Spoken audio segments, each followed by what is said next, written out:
Kaya ka natatakot kasi wala kang proper documentation. Wala kang forecasting. Utangin mo na yan. Pag hindi mo kasi na-experience, hindi ka mag-grow. Yung mga anak ninyo, huwag nyo na ho silang asahan. Hayaan nyo silang lumipad. Ang medyo problem po kasi sa negosyo ko ngayon is supply versus demand. Paparating na po ngayon yung supply nung isa sa kailangan namin. Kaya lang po, natatakot ka ako na maubusan ulit ng supply. Now, my problem po ngayon is sapat lang yung pera namin. Kaya namin umorder, ganyan, pero hindi namin kaya yung sobrang dami. May mga nag-offer po sa amin na banks. Loan. Loan, Okay. yes. Good loan, kasi for business naman po. Kaya lang nag-iisip kami, medyo nakakatakot kasi ang laki ng pinapahiram sa amin. 300 each po. Nakakatakot siya kasi lumaki po ako ng pangit ng utang. Kaya ayoko rin pong mangutang. Magbabank loan po ba kami or magta-try po kami sa mga relative loans. Like Okay.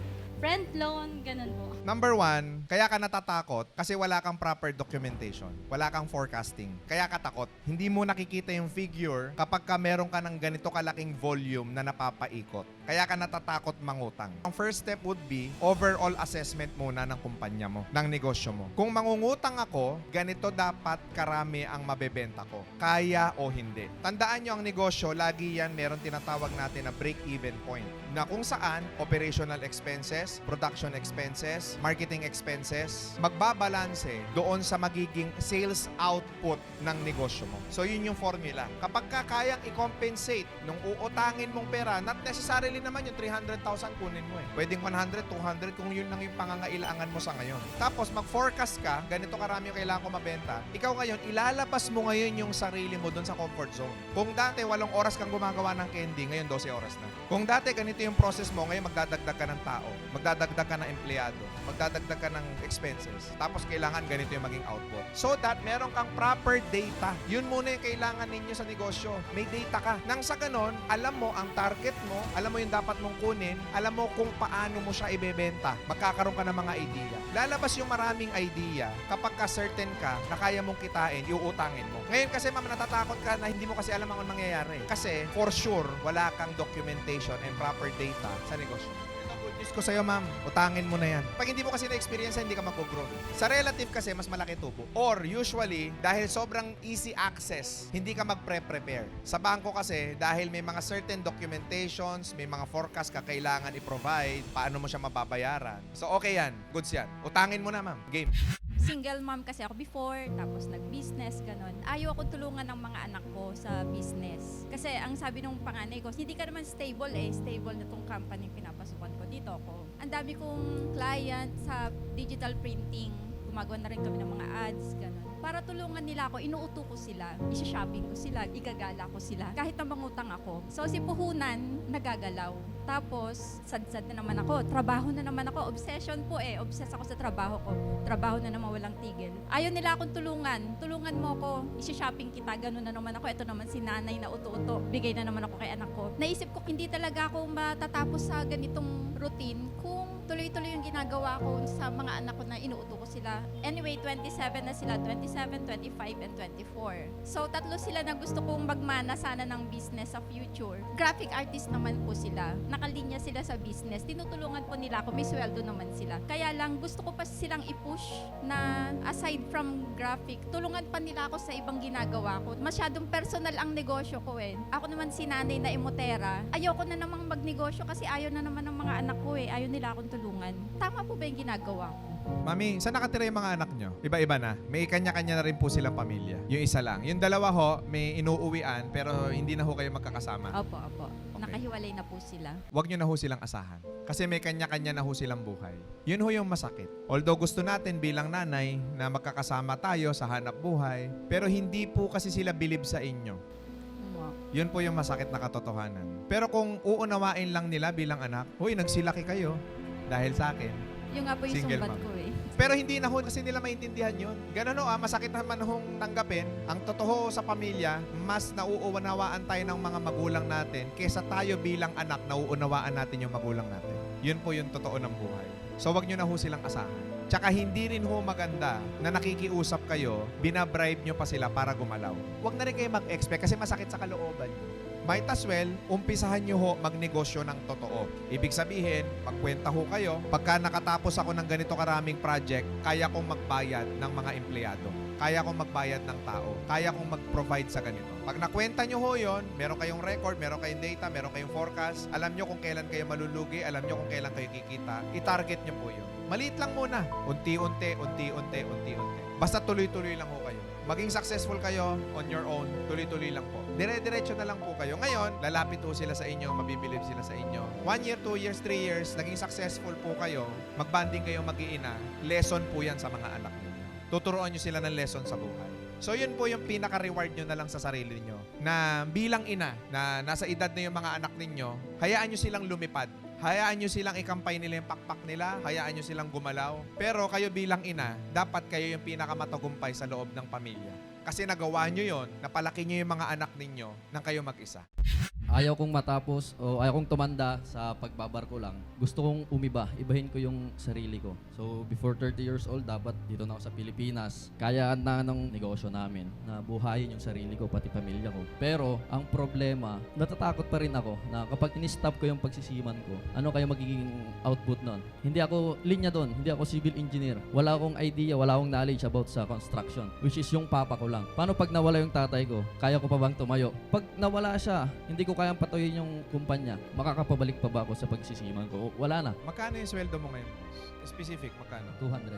Wala nang halaga yung 200,000 isang buwan. Wala na yun. So wala kang isusugal. Dahil hindi pera yung kinikita mo. Pangkain lang yun. Totoo yun. Binibigyan kita ng go signal kasi walang kwenta naman yung kinikita mo. Dapat nga magreklamo ka pa, lit-lit na sweldo mo. Nalalakihan kayo sa 200, maliit yan. So wala kang risk. Kung nagdadalawang isip ka, pagdudahan mo yung pinagdududahan mo ngayon. Kasi kung hindi mo talaga siya gusto, bakit ka pa sasampa? Kung may plan B, mapapaisip ka pa eh. Pero sinasabi ko sa'yo, ang liit ng kinikita mo. Minimum wage earner ka. Tapos hindi ka nagre-reklamo. Totoo lang, maliit yung kinikita mo, brother. Itatay mo, magkano kinikita? Palagay mo. More than sa sinasabi ko, sir. Kaya iniisip ko nga, nagsisiman ako, 200,000. Pero yun, kinikita din naman niya dito sa Pilipinas. Kung magbabarko lang naman ako para sa pera O lang. sinagot mo na. Di ba? Yes, sir. Swerte ka nga, may magulang kang ganyan eh. Lately lang, sir, 2016, 2015 lang naman. Na, Start yung pagiging contractor niya. o kita mo, ang bilis. Tapos napa-asenso niya yung sarili niya. Iduluhin mo yung tatay mo. Sabihin mo mamaya sa tatay mo, Dad, you're right, I'm wrong. Let's do business. Hindi man ako civil engineer, gagawin ko ang lahat para maging ka-level ng utak nila para maituloy ko tong negosyo natin. Sir DR, narinig ko during your podcast, nag-ahente ka rin ng bahay.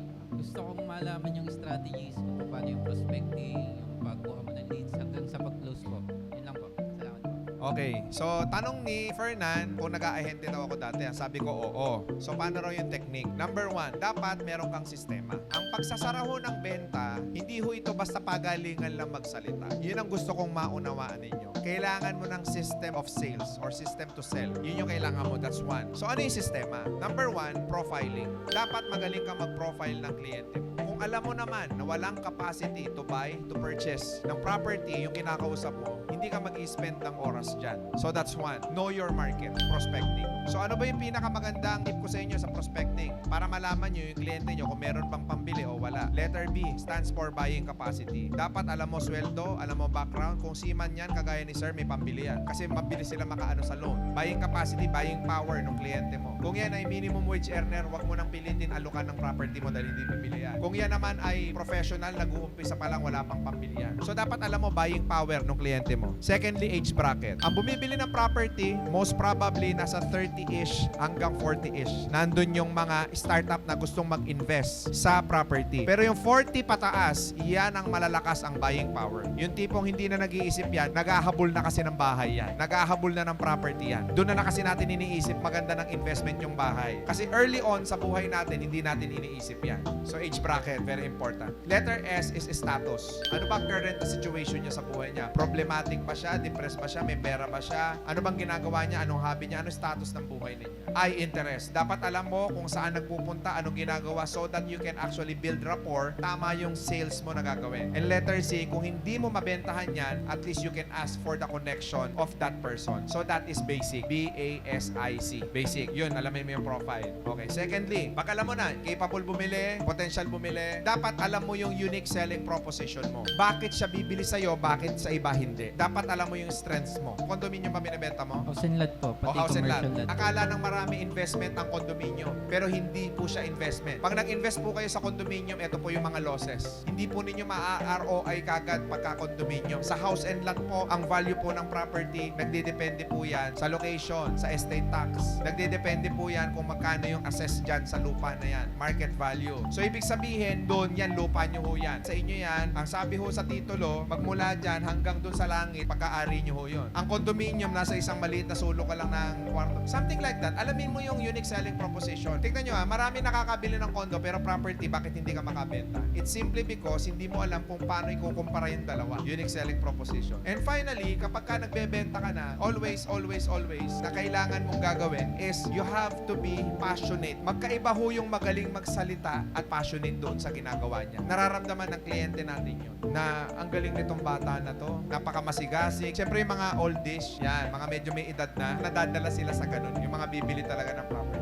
So, dapat alam mo yun. So, ang tanong, paano ka makakabenta pa ng marami? You can start gumawa ng content sa Facebook, sa YouTube, sa TikTok. Gawa ka lang, video ka lang. Hi, nandito po ako sa property binibenta ko. Dito to sa may bandang Rizal. Ito pong property na to, ang value niya po ngayon is 20,000 per square meter. Pero projected 5 years from now, magkakaroon ng highway sa ganitong lugar, magkakaroon ng daanan sa ganitong lugar. Tataas po siya into 30,000 per square na 5 years from now. So, ito po, magandang investment po ito, especially sa mga OFW, sa mga expats, seaman, sa mga negosyante. Ito po yung magandang property na investment po ninyo.